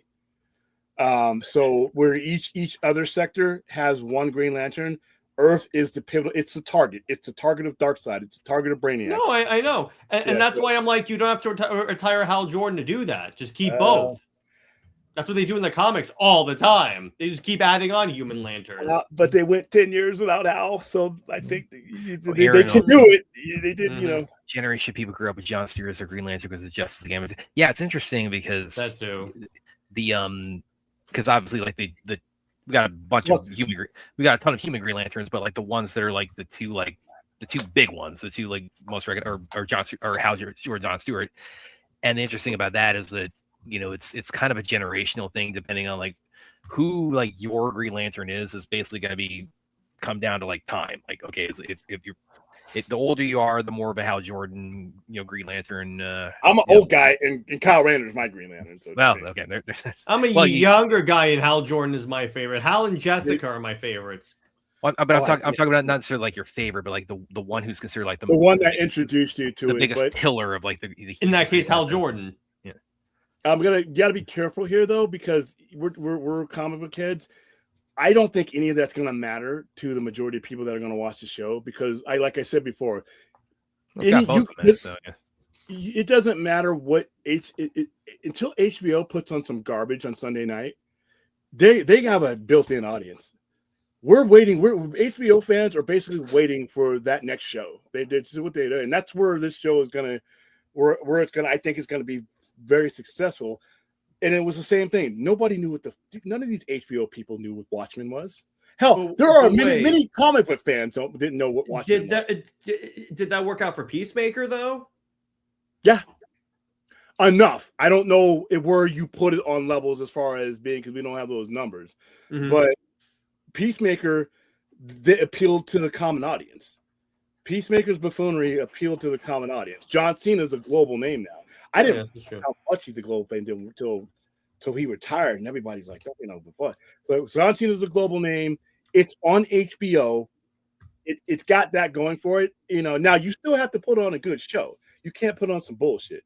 I mean, you can't put on some slapstick garbage in that time slot, because the people the standard has been set, is what I'm saying. I mean, I think it's pretty clear this isn't. I mean, the tone they're establishing is definitely like slapstick. So no, that's what I'm saying. But the standard, a lot of the aesthetics of this show, a lot of stuff that the comic book geeks may not be online with.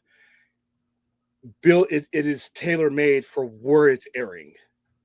So, and the reason that is because the people who are doing this know their audience. Now, they have some guys on there that know the comic book audience, but Casey Bloys and all these people that greenlit this, they know their habits. They know everything about their audience, to the point where they knew this would work, and they knew how it needed to work. So that's where I have a good feeling about it. We're in good hands when it comes to HBO on Sunday night. So you got another rational. Let me answer this real quick, because I never got a chance to, because you kind of jumped in. When John Stewart, when those cartoons were coming out, that was when Hal Jordan had gone away in the 90s. That's why they gave Kyle in the Superman cartoon Hal Jordan's origin. Yeah, because Kyle, it doesn't happen often, because even Wally West came in. Dude, you read the letters comments in The Flash after Barry Allen was killed. I thought they were going to hunt those people down. But you know what? They stuck. Here's the thing. When you make a decision like that, the best thing you can do is understand that you're the storyteller. Yes, the fans have a part in it, but the fans have sometimes a short view what's in front of them and what's in their head.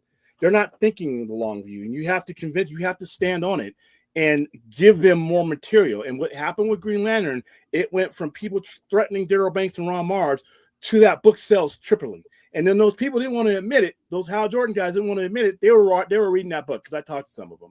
So sometimes you just need time and patience to roll things out.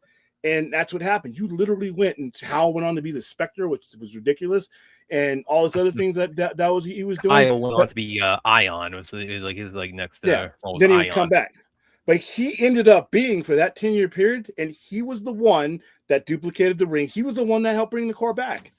So sometimes you just got to go, but what you're going. But yeah, I think the people who watch the cartoons in the 90s, I don't think that's the aim of it, because I think HBO is just is going with that demographic, because you're going to see Guy Gardner in here, which is unfortunate, but you're going to see Guy Gardner. The way I kind of think about this, because I was thinking about this today. I'll see how I feel after the trailer comes out tomorrow. I hope it's a trailer, not a teaser.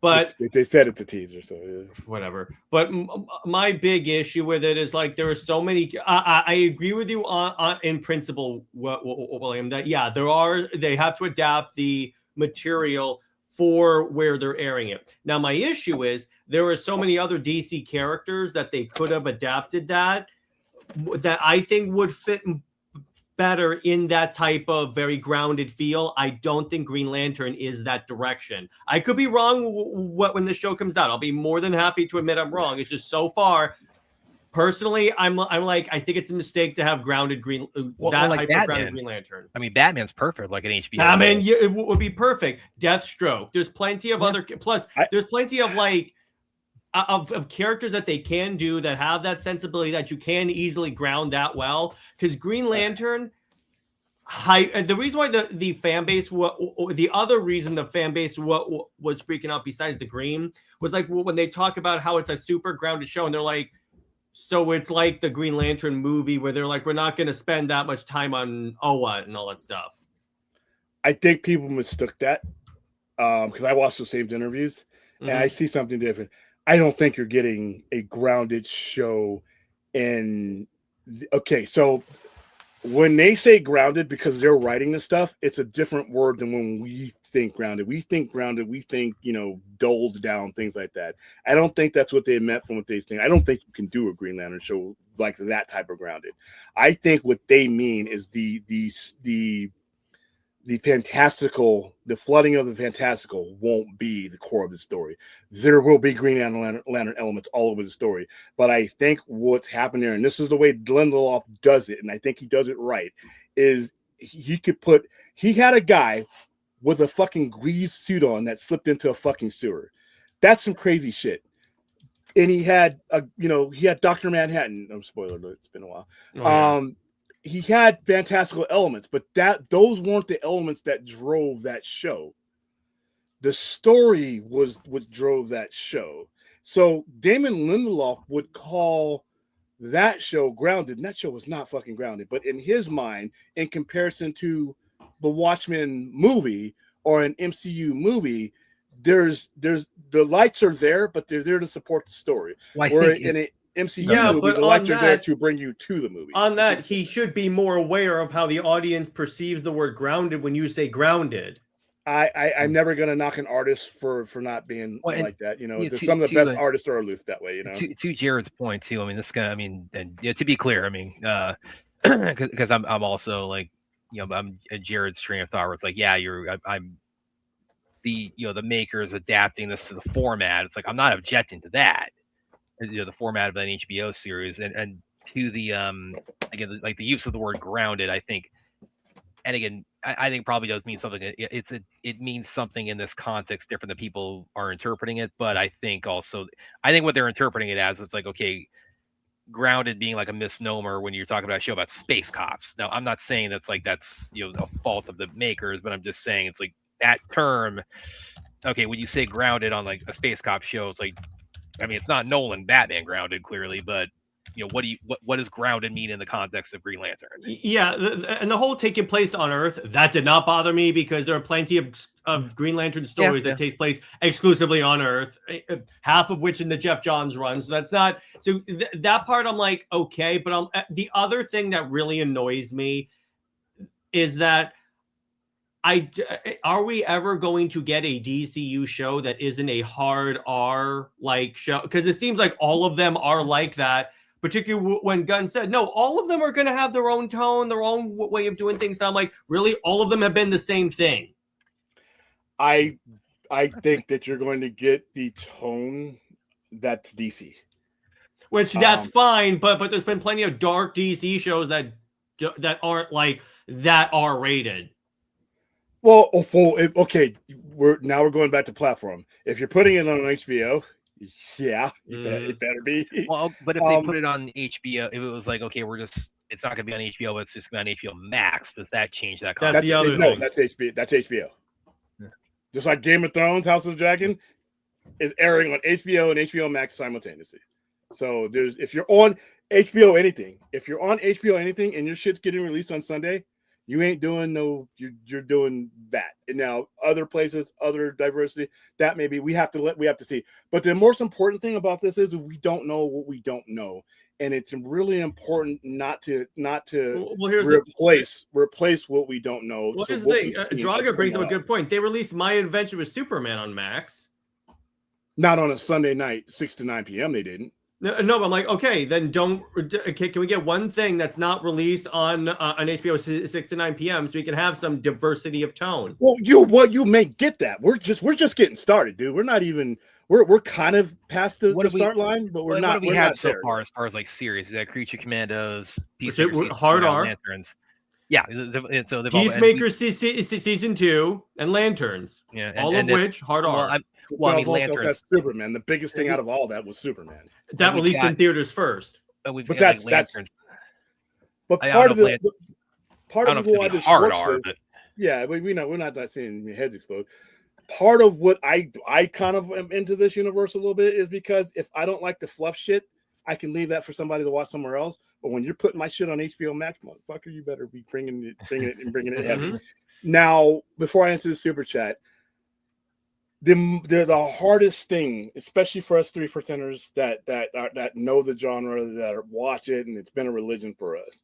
The hardest thing for us to do is to put that down and let somebody else tell a story.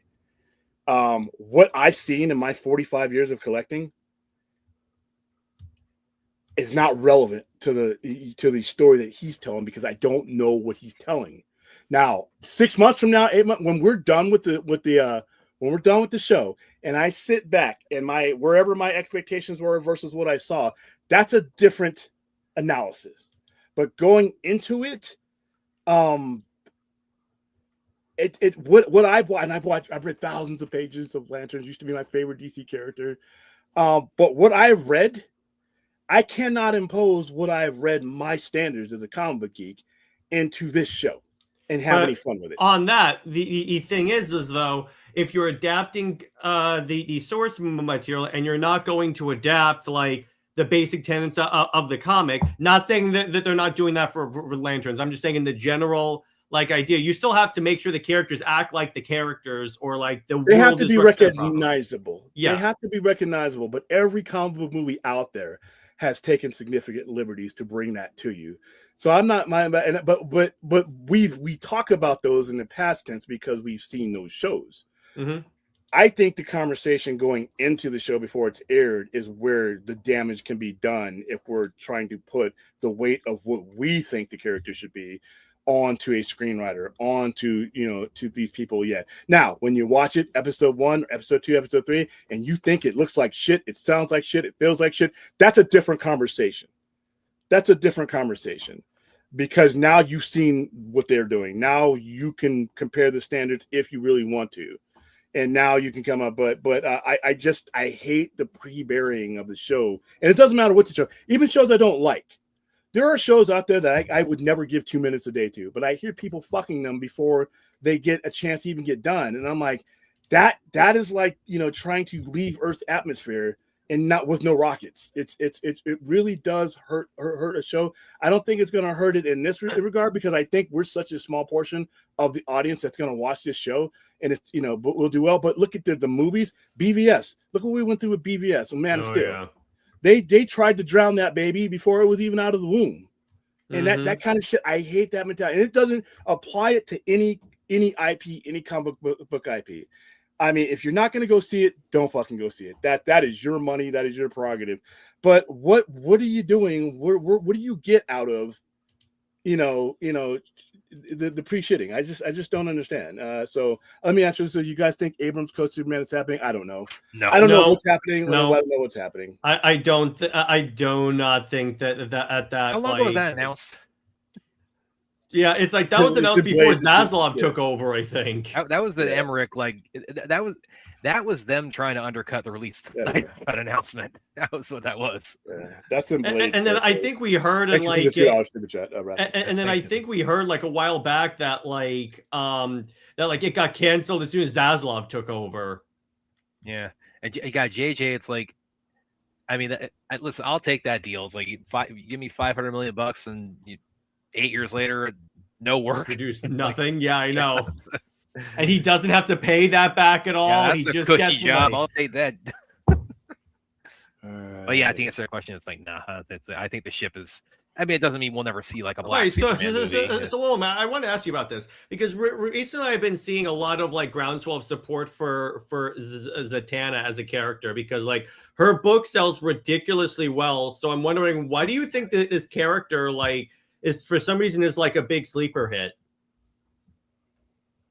I think the look and the feel of the current versions of her, both in Absolute Wonder Woman, where I think that's a big part of it, in my opinion. Oh, yeah. But it's always, they've done a good job of making that title look like something that you want to buy. Yeah. Sometimes I hate to say that because there's complexity in comic books, reading, story, and there's all these other things in there. Sometimes it just comes down to the fact that they make that book look like something you need to have. The variants for that series are great. Some of the DNA stuff that they've done is great. Even this. Yeah. So that right there is it's an attractive woman, and in fishnets. In fishnets, and it just appeals. And there's been some others in Zatanna covers that depending on the illustrator, it's like she might be like showing off a little more. She'll make her panties vanish. She's got long legs. There's another character that's having a resurgence too, and it will be Black Canary. There's, every now and then, when because you look at the covers and when you see that's the most important part of a comic. Hot women sell comics, so who knew? So you have like J. Scott Campbell drawing her, you have Adam Hughes drawing her, you have and sometimes it's just that it looks good. What's this? Let me pick it up. Let me flip through it. You know what? I think I don't want to stand here and read. I'll buy it. I think that's what's happening. And then you have other elements. I think absolutely. Zatanna came up in 16, 17 of Absolute Wonder Woman, but they made it a big deal when she was coming. She got her own event. Yeah, they made it a big deal, and so when you present something, and that's the biggest thing about that after the Absolute Universe that in what Scott Snyder doing with the All In Universe is something. And remember, I said this a couple of years ago. Everybody needs to follow on every level of DC. Everybody needs to follow Scott Snyder's lead in their own way. Get excited about your product, promote your product, put it out there, talk about it, engage with people. And convince the audience why they need to pick up these books. It's like they need a hype man. For the longest time, they never really had a central hype man. Yeah, and they started well with the show. I think the show needs to be totally revamped, and I think it needs to be something else. I applaud them for getting it started, but the show needs to be blown up, and it needs to be a conduit for excitement. And then when I always get people want to argue with me when I say James Gunn and DC or whatever, I don't care if you're filming a movie or not. You need to be at some of these bigger conventions. Why? It's because you're keeping the hype train going. Well, Supergirl's always going up. There's no need for James Gunn to be there. Get the fuck out of here. Well, the other thing is that he can use that as an opportunity to quash really egregious rumors that he needs to. Because how many people watch those Comic-Con panels? Yeah, a ridiculous amount, right? And they get, if you don't watch them, they get reported on. So. I'm there reporting to you live. Yeah, so he could say, "Okay, I'm here. I don't necessarily have any reveals, but I'm just here to air out some bullshit theories I saw on the internet." No. Well, he doesn't even have to phrase it that way. He just could say he can lay out certain things in a way where it makes clear, okay, this and this and this is not what's happening. Well, here's the thing, and people say, "Well, Supergirl already bad; it need to be there." That's bullshit. Because guess what? Do I want you to stop talking about these movies just because they're in the middle of their run? No, and I'm building a world. I want you to be talking about all my shit. So I long thought that what he should do is do even if it's just a live stream, once every few months, just do a state of the universe to basically explain, hey, here's what we're working on, here's what we're doing, here's why we're doing it. That way, you understand what's going on.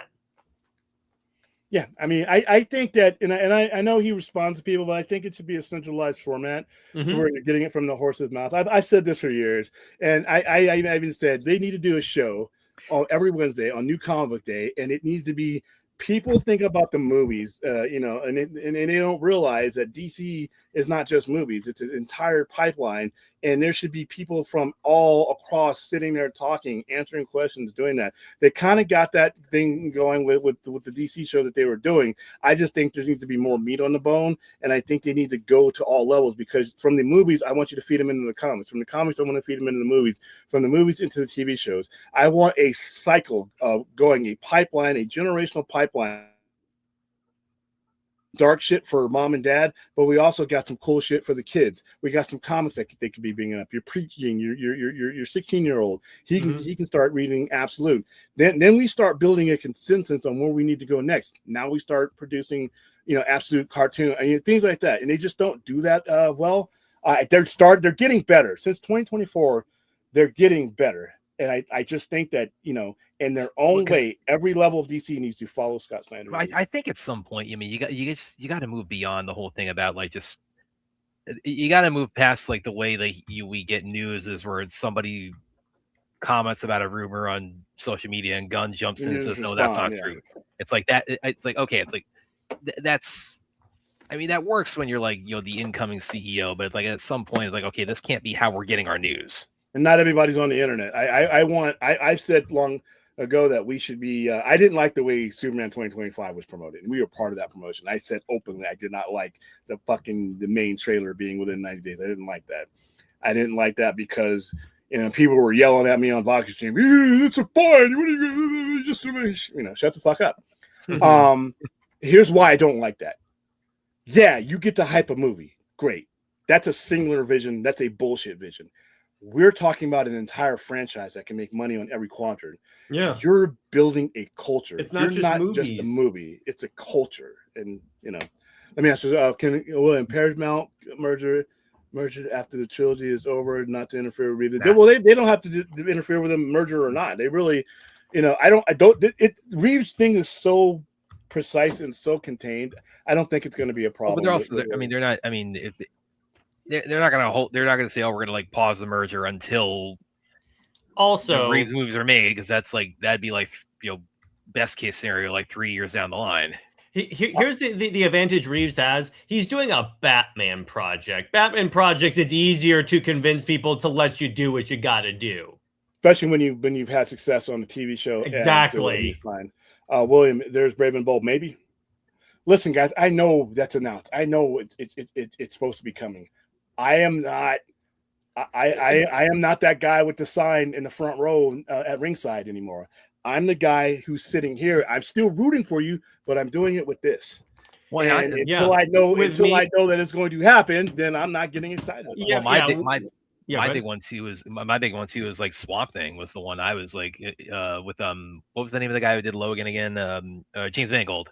That was one where, as far as like, it's kind of similar to what William has with like the pairing of like the filmmaker to the character or to the project. It's like, that was first announced, like, okay, if there's one part there, even though it was like, well, like the last one in the timeline of the announced slate, that was the one where like, okay, like that's something. Like the Logan guy doing Swamp Thing, I'm so down for that. It's like, and that's been just crickets on that for the longest time. Well, I think all this stuff is going to be crickets until we know where we're going and who we have. There's just too much uncertainty. And that's why I'm like, you know what? I don't want James Gunn to leave, but I know there's a possibility that things may not be the same after a merger, after maybe you have a different philosophy. I mean, David Ellison, I'm not the biggest fan of David Ellison. So, let's get that out the door right there. And I don't believe anything he says. So how am I supposed to, if this merger does happen, and there's a lot of lawsuits in between now and then, but if this merger does happen, I now have a guy running it all that I wouldn't believe him if he told me I was black. I'd be like, let me look in the mirror. Here's the thing, William. With me, it's like anything past Man of Tomorrow, I don't believe is going to come out until I get told otherwise. Because again, if we get to that point, and they say, okay, we're full steam ahead, okay, great, we'll look at it. I'll see you guys at Wonder Woman. but it's like until I That's see another it later. one. What's the news on that? Well, here's the other thing, William. The people that are saying, "Oh, they definitely won't remove Gunn," I'm like, are the same people that were active when Zaslav came in and fired everyone. Remember that? I got laughed at on Poindexter Lounge when all this is happening. Oh, they're not going to get rid of. I was watching it. Hamada's like he's locked. He's got a 10-year plan. That's what I heard nonstop during that. And I'm like, and I'm the only person on the screen because Enoch should have a bunch of us on the screen. And I was telling you, as soon as the ink is dry, they're gone. They have their own people to do this. They have their own people this entire time when we're doing these mergers. Guess who they're talking with? Guess who's helping them? Those people that are advising them are going to be the people that they put in those positions. And I said immediately, as soon as those gone, Imrak was gone, Sarnoff was gone, and Hamada was gone. And everybody's like, no, they're not going to do that. They're going to keep, they were doing great. I'm like, no, they haven't. And guess what? Even if they were doing great, ego, the guy taking over, the person taking over always thinks they can do better than the person that they can replace. They figure the whole reason why I was able to buy you is because we're doing better anyway. What you were doing wasn't working. It wasn't a high. It wasn't. I mean, they weren't doing great. So like, it wasn't. Yeah, like, it wasn't even ego. It was objectively they weren't doing great. Yeah. So could David Ellison now? If David Ellison, here's the thing: if David Ellison say, "Hey, we're keeping James Gunn," I don't believe. Fuck, I don't give. Fuck, I don't care. Pen the paper contract, then I believe it. I don't believe words. I believe contracts. And once there's an announcement of a contract that says, "Oh, you're our guy till 2035," then I start sliding into that part of the pool that scares me. And here's the other part of it too, is that Ellison he has talked about, like, you know, once this is finalized, he wants to have what's the output he wants to have, say, like 30 movies a year or something like that. That's yeah. To do you're doing that now. Yeah, which that is kind of pie in the sky, but I mean that does. That does speak to, like, he has grand ambitions for it. So like, does that? No, that speaks to lying. He knows goddamn well that that's not possible. He's canceling movies now. There are movies that were supposed to head to the big screen that he's putting on Paramount Plus now. He said that shit because everybody was shivering in their drawers saying, "Oh, this is going to be the end of them." No, he told people what they want to believe. He gave the dog the snack, the starving dog with the ribs showing, gave that dog some meat, and they ate it up. That's what he did. It's a fucking lie. There's no way that you're going to have $79 billion in debt cap and you're gonna be distributing 30. I didn't say he was going to accomplish it, but it's like, okay, like what when you say that's what we're going to do, it's like, okay, like what of that, like, claim, like what is achievable, like 15 a year. There's a difference between ambition and lying. That's like me said, Brad, you moved to Vegas. I'm going to give you your own Kung Fu studio. And just all you do all day is eat, breathe, and sleep Kung Fu. And it's going to be like 10 stories long because that's what you want to hear. As a Kung Fu aficionado, you want to hear that, right? And you're going to be a sensei. You're going to be all this shit. Because I want you to come out here because there's something I need for you. I'm going to feed you. I'm going to spoon feed being you a salesman. Any bullshit that I want you to get you out here. And once you get out here and be like, well, you know what? That was my original plan, blah, blah, blah. David Ellison couldn't keep Sheridan. The biggest thing that company had, he couldn't keep that guy. So if you can't keep one of the most important guys in important personalities and showrunners and writers in your company, you had him, you inherited him, and he's gone. If you couldn't keep him, why should I believe you when you say, well, we want to keep James Gunn? Or even if you want to, that you're going to. Or with anything you say, everything this guy has said has been some bullshit. So yeah, ambitions and lies, I don't believe him. Now, I believe a contract though. If he says if there has a new contract and James Gunn is signed to a 7-8 year contract with these outs, and I mean a contract that makes it so hard that if it's broken, it hurts. It's like, you know what? I really want to fire James Gunn. Oh, fuck, $500 million, whatever, or something, whatever. Nope, not doing that. You'd have to pay out to let him out of his contract, yeah. Exactly. So that's what I want to hear because I don't believe anything he says, but I will believe a contract because the contract heads up, that will stand up in court. Yeah. So we got a very important, very, very, very important question here. How Scary Movie 60 in the DCU? Well, Droga, I'm going to go ahead and see my prediction for that. It's going to fit in the DCU. It's the prequel to Superman. It fits into it in as much as Supergirl comes out a few weeks later, and there's no possible way Supergirl is not better. That's how it fits Okay. into it. Thanks for 4 or 5 seconds. We'll never get back. The Superman trailer should have been a Super Bowl trailer, or at least a trailer should have been. I thought so. And they've sponsored the Puppy Bowl. That Puppy Bowl thing is total BS. I'm like, you're ignoring the possibility of having the most amount of eyes on your project just to do the Puppy Bowl. Yeah, and people were just shitting on me because I said, in Comic-Con 2024 we were there when we were in Hall H when Robert Downey Jr. Yeah, was he pulled revealed out the mask. and I said, right now you're a brand in recovery. Mm-hmm. At that point in time, people didn't give a shit about DC. You're a brand in recovery. The whole reason why this regime is in place because nobody gave a shit about what was going before. Everywhere Fantastic Four was, they needed to be. And they were like, well, William, the Fantastic Four didn't make as much money as Superman did. Here's the thing. Well, wasn't that good? Well, here's the other thing. Fantastic Four didn't need to.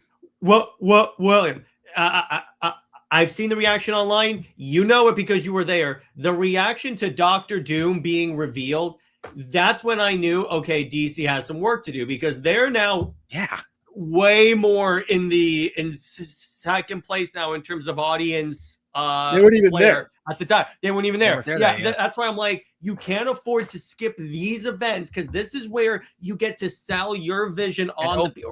It's like, remember, they announced BVS at San Diego Comic-Con. Yeah. And by the way, like to add on to that, I mean, like just the way I phrase it, by the way, like the Downey stage reveal. By the way, that's also happening the opening weekend of Deadpool Wolverine. So it was like that Comic-Con. They were there. Yeah, there was like that was. I mean, that was a Marvel weekend by like any metric. And they were saying, well, they don't even have anything to Fantastic Four. They came to Comic-Con and they left 522. That Monday. So that didn't do bad at all. That did 522. Yeah. That's the biggest grossing Fantastic Four movie by far. So they came. They bought Vanessa Kirby out. They bought everybody out there the day before they were flying out. They left Comic-Con to go to London to film the show, but they bought their own little concept trailer. They bought things, and I'm like, okay, you need to. I don't want DC to copy Marvel all the time, but I need for DC at that time. Now it's like almost 3 years ago to be in the conversation. Because when you walk into a comic book store, you're walking into a conversation that is not just a DC, a Marvel one. You're talking a genre conversation. You want to be hijack that light, and I thought that they should have done a lot more. But people were every time I went on any platform, I was getting knives thrown at me. I don't give a fuck. This is something I've said too. Not on my platform. Yeah, Rational's got something I was saying. It's like, I think he means DC Fandom.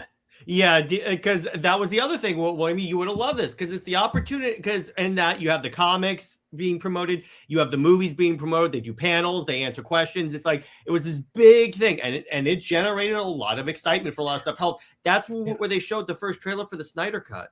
For sure, and Batman is well, and that especially because I mean they I mean, you can't do this every year, obviously, but I mean, the fact that we're going through COVID at the time, I mean, that, that's the only reason why we got that. That's the thing. I get that, but also it's looking. I mean, that summer, it's like, that whole summer, I look back on that as like as a DC fan, like that period between like the announcement that we're about to get the 6-year anniversary of in a few days, and when the movie came out, that was like some of the most fun of my life I've ever had as a DC fan, and Fandom was smack in the middle of that. And Fandom made a really unpleasant time for everybody a lot better.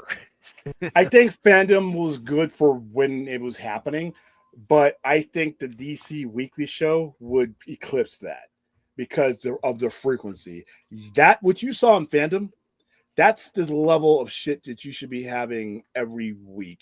You need to be carrying that light. It's like somebody has a flame and you're handing it off to somebody, and it starts. I want all the average nuclear family is 4 people: mom, dad, and 2 kids. Right? I want a presentation that gets to all of them. I want all of that money. All right. I want the comic book guy. I want the comic book guy, and I want because they got Koi, who's great. But I don't think they use them I don't think they're exploiting them to where I think it should be. I think we should be talking about everything DC. I think when the conversation happens about DC, it gets limited to the movies. And I think that there needs to be a zeitgeist that is created, a culture that is created. So when you see that DC, you're not just thinking about a movie. You're thinking about a show you watch. You're thinking about. Do you know what's the problem with that show, William? Is that Coy is the only comic book guy. Everyone else does not know comics on that. Which is fine for him to be the only one, but he has to be able to do more, and they have to bring more in. I mean, it doesn't always have to be James Gunn. McFarlane Toys, every time there's a DC McFarlane Toys coming out, I want to have him on there. I want to have whatever's going on. That's what needs to be happening. That was something I thought Fandom actually did very well, because they had Jim Lee there. They had a lot of the comic book people there. So I think Fandom did a pretty good job of like integrating like the entirety of like all the pillars of it, comics, movies, TV, action figures, etc. But right now, okay, we're getting a teaser tomorrow. Or getting a trailer, whatever one of those things hit, I need to have a group of people sitting around a table talking about it. I want them to engage, because some of it's going to be unpleasant, but some of it will be real. I want them to engage some of these people on the web and be reasonable with them, so that instead of coming up with some bullshit and letting it roll into a snowball, your bullshit snowflake is now in front of the people who are making it. Now, you may not like their answer to it, but you have a better understanding than just bouncing it off your fellow internet fucking knucklehead. You bounce it off of the people who are making it. You may not have liked the answer, or you may come to a better understanding of it. The bridge, a weekly show like that should be building a bridge and eliminating a lot of the dumb shit. Because when people say the dumb shit, I can refer you back. Okay, you know what? Where did you hear that from? Because I just watched a show that said exactly what was what. So where the fuck did you get your thing from? So that's where I want that show to be. I want them to invite people in, because to me DC is a house. It's a mansion. And it's got a bunch of doors, and you can come through the comic book door, you can come through the movie door, you can come to the animation, but you're all going to meet at that center table. And once you get there, you're going to start talking to each other. And that's what DC, and that's what Scott Snyder is doing. That's why I hate to sound like I'm a shill for Absolute DC, because I fucking am. But the way he structured the conversation is what DC needs to do across the board. I don't care what they're selling. I don't care if they're selling socks. Get people excited about the damn socks. If it's a cartoon, get people excited about the cartoon. And if the demographic fits, bridge the gap. And then for the other stuff, make it accessible for everybody. When families come into a comic book store, you should be able to sell something to everybody who comes to that door. And that's what DC needs to start doing. And they're getting better. They're getting better. I will give them credit, because where DC was at like 4 or 5 years ago was a fucking sham. Mm-hmm. Nobody knew what was going on, and the information came from shitheads and scoopers. And this guy, and then a trade would need some clicks, and they would manipulate our emotions. So if anybody's going to be manipulating my emotions, I want it to be a Damon Lindelof or somebody working with him, or a liaison somebody working on these shows, somebody writing these comics. You know what? I know Jared doesn't think the world of Tom King, but he sells a lot of books, and that's a creator that makes himself available. Scott Snyder will make himself. He made himself available to me, and I'm a nobody. So Scott Snyder should be like a weekly guest. What are we doing? Kelly Thompson. These are people that I mean, hell, like make it like, if with him, you could like make it like a segment of that show. Yeah. It's like Absolute DC with Scott Snyder. Yeah, and being on Nick Jagoda sometimes. I mean, bring on some of the people. Bring on the people who are writing Absolute Green Lantern, so we can get going with that, and then have a conversation. Have a casual conversation with people, non-scripted, about what I think about this, and what I would do. And you know what? Ideas come from those kind of conversations. You get better. So I hope that they get better. But yeah, I'm a big fan of getting the conversation going and getting it going at the beginning. If your movie's 9 months away, I don't give a fuck. I need a trailer, because that conversation is the first step for me to you. It is the first step. You start me with a teaser. Then you give me another teaser. Then you give me a full trailer. You should have in that time. You should have 2 or 3 teasers and 3 full trailers before your movie comes out. And I mean, Superman could have made a lot more money. Who knows? But you got to get people excited, and not just about the movie, the brand. You know, what good is you're great. You did great with your movie. Whoop the fucking do. That's one quadrant of our company. I got a whole bunch of shit to sell you.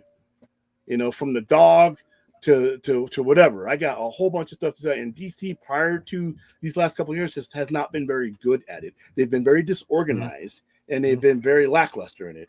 And it's getting better. You know, the highlight for me, it felt like everything else felt like SnyderCon. Yeah, well, and again, I think the timing of that also plays into that because again, it's like see, those two events rely on one relied on a pandemic and the other one relied on something that was coming out that was like not folklore, but it was Bigfoot. We found Bigfoot. Yeah. Whereas these other things are just what's happening this week. After Green Arrow comes out next week, we need to have the show fucking talking about. Yeah, well, that's why I think they were both augmented by the fact that again we had the first SnyderCon that was online. Or no, sorry, the first one was pre-pandemic. We had the online one too. The Nerd Queens did, but I think that was augmented by the fact that again it was. I mean, this was early days. Like this was we were still wearing masks, COVID, and you know it was. You know, I'm trying to phrase it in a way that doesn't sound like mercenary. It's kind of like what William says. Like you would think like other than Brandon Lee dying the crow bombs. It's like I don't think like DC fandom bombs absent the pandemic, but I think that the fact that it created it gave us warm fuzzy feelings that took our minds off of the fact that we were living through an apocalypse. Well, everything that was streaming too was doing well, and that's why people were like, the streaming bubble burst. I'm like, no, the streaming bubble will never burst. You just got to see a much larger bubble because of what was going on necessitated. They're never giving back that money. They're never giving back that market share. And Joe Average and Jane Average saw that they could do this, and that's why the consumer has decided that that's the way they want to go. But I think that with the pandemic, which is like fucking 6 years ago now. It created opportunity for a lot of different things that probably, unfortunately, would not have happened without them. So, which is kind of crazy. Yes, we have Droga, and no, we won't be doing anymore. Not unless you guys pony up. Yeah, it's going to be some serious. It's going to be some serious stuff. Which, sorry. Hold on. Okay, what are you doing? Question, guys. Which one do you prefer, BVS or Ultimate Captain? BVS. Yeah. Oh, well, between those two? Yeah. BVS by a hair, because I think Captain America Civil War is one of the best comic book movies ever made, but I think BVS is slightly ahead of that. Well, BVS also because it came first technically because of the idea that like Civil War got greenlit because Marvel was like, what was it shit, they're doing BVS. What was it? What was the original idea? It was Captain America Serpent Society, I think it was called for the third one. Like that would have been great. Or he would have been like weeding out like the last remnants of Hydra or something. Mm-hmm. So yeah, but and yeah, that is true. They saw they were doing BVS. Like, well, we got like our own comic book story of like heroes fighting heroes. So let's ride this gravy train. So that's how it got greenlit. All right, guys, we went a little bit over what I expected to go over, but we're gonna wrap it. I think that's a good spot to wrap it. Thank you guys for being here. Thank you for this amount of people. We haven't done too many regularly scheduled shows before this week, but we're back on track. So I will be on the air tomorrow because I am going to be talking the teaser. I mean, hopefully they're misnaming it and we get a 2 minutes, but I have a feeling we're going to get like a 30-second, maybe a minute long. But there should be enough to talk about there. Do you think, because it comes out in August, do you think that we get one more, like we get this one, then we get one more? It depends on what's in this one. Because right now, and there's a difference, and this is what's very important. The difference between a teaser and a trailer is premise. Is premise. In a teaser, you get a bunch of random things put together that give you going, oh, look at it about that. A trailer, now you're starting to get to the heart of the story. You start getting dialogue, that makes sense. You start getting a premise. What's this about? Who's all in it type of situation. You start getting, why you're going. So I would, depending on what gets released tomorrow, I wouldn't be able to tell you if it's just another another random type of footage put together type of situation, then yeah, we'll probably get another full blown trailer between now and then. I mean, that kind of like snippet reel that looked like it's going to be like a little bit more specific as far as like the how it unfold. Not the first one wasn't, but I mean it's showing him like running away from John Stewart, like running away and flipping over. And he has the lantern. That bag, that item in the bag is the lantern. And plus, we didn't know prior to when we saw any of this other shit that half of it, took place in 2016, and the other half is taking place now. Yeah, that's kind of best. Yeah, that you kind of. They might this might dive into that as far as like it's taking place in different time periods. So that'd be interesting. So I don't know if trailers usually do that, but that'd be kind of trailers do, teasers don't. It depends on what we're getting. If we're getting a true teaser, I don't think you're going to get that. I think you're just going to get some more random images, and we're going to have to realize that a lot of the stuff that you see in these teasers and in mini trailers are taken out of context and out of order. But when you have more dialogue in a full-on trailer to, even if some of the images that you're seeing are out of order, you're telling you what the premise is via voice. So I'm hoping that's what we get tomorrow. I'm hoping we get a full trailer tomorrow, but it sounds like it's a teaser. So but I'm down. To me, it that's all the uncertainty to me, for me personally, and this is me, goes away when I know who's doing this. It's like, I don't know where the plane is going to land, but I know the pilot. And I know he's really good at flying it, so I'm going to sit back and until Damon Lindelof fails me completely. He sort of failed me in Lost, but other people like that show all the way up to the end. So I mean, I wasn't. Well, you sat out the ending, then. Yeah, I said I kept a side eye on it, but I told people we used to do group watches of all. That was one where you like trusted the pilot, but you still like you hit the ejection button before you landed. Yeah, eject before. No, what William did, but because it was the finale, it landed and then he ejected. Yeah, which is a metaphor for that fucking show, which is it hurts if you watch that show from beginning to end. First of all, I'm sorry. Second of all, it doesn't help that it was quality. I didn't stop watching it on a regular basis because it was a poor quality show. I saw some bullshit coming.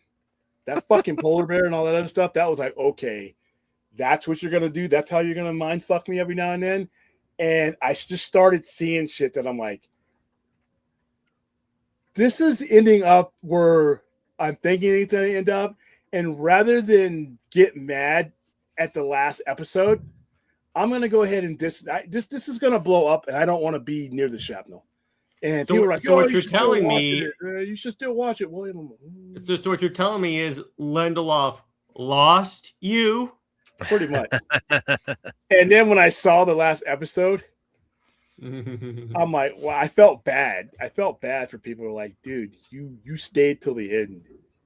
It's like that. It's like the Spider-Man Homecoming, where Captain America is in the post-credit scene lying to you, saying he says something important, and then he's like, "This is about patience and waiting through the credits to see something." I'm like, I had to go to the bathroom. That's what that felt like. It's like, but I didn't. I knew my time was being wasted, and that's the only thing he's done I don't like. Dude, Leftovers is great. Everybody needs to watch Leftovers. Obviously, Watchmen is for me the best live action television show I've ever seen for a comic book movie. That was a hard. Zack Snyder filmed an unfilmable movie. Damon Lindelof filmed an unfilmable show. They both hit it out, and Watchmen is one of the most deep and complex shows that you're ever going to see. They tackle everything. They tackle racism. They tackle homosexuality. They tackle mass murdering, the Tulsa massacre. They tackle crooked cops. They tackle superheroes. They tackle God-like entities. Because what they do with Dr. Manhattan, how they build up to Dr. Manhattan is fucking amazing. And that's something that would usually piss me off. I'm like, what are you just gonna? Because one episode he just walks in and picks up a Dr. Manhattan mask. I'm like, well, you're him. But it mattered because he was trying to convince another character in the show what needs to happen and what was going to happen, because he had already lived it. And that show, unlike the comic book and unlike Zack Snyder's version of it, it does something that those two versions don't do. it gives you a vivid perception of how he perceives time, because there's a scene where he's in the present, the future, and the past, and something happens that affects it all. So so yeah, I mean, that's, you know, I think we're in good hands with Lindelof. Lost was years ago. And so listen, I'm into, you know, some people. I didn't even watch Lost, and I remember feeling the backlash to that ending. Yeah, it's like, you're what? This whole time? This whole fucking time you were what? And I'm not going to spoil it for anybody. If you get to that part, then you tell me what you think about that ending. I remember watching it and I had a roommate at the time. He loved that show. I remember the shit that I was hearing in the other room, because I didn't watch it. I DVR'd it. I think that's when I saved it. But I wasn't going to watch that shit live. But once I heard their responses, I'm like, yep. And it was just like The Sopranos. No, it is not. The Sopranos screen went black after an amazing show and an amazing episode. There was nothing in Sopranos that said, maybe I should step off of this. No. The black screen was a surprise. And it just leaves you hanging. Lost was telling you the whole time, hey, we're going to fuck around with you, and you might feel differently about this 6 years after we do. We're just warning you. They left clues. They're like, and I saw those clues. I picked them up. I'm like, gotcha. Thanks for letting me know. But yeah, that, you know, I remember that, you know, not Damon Lindelof, but Leftovers. The only problem with Leftovers, it's very depressing. It's brilliant. It begins depressing.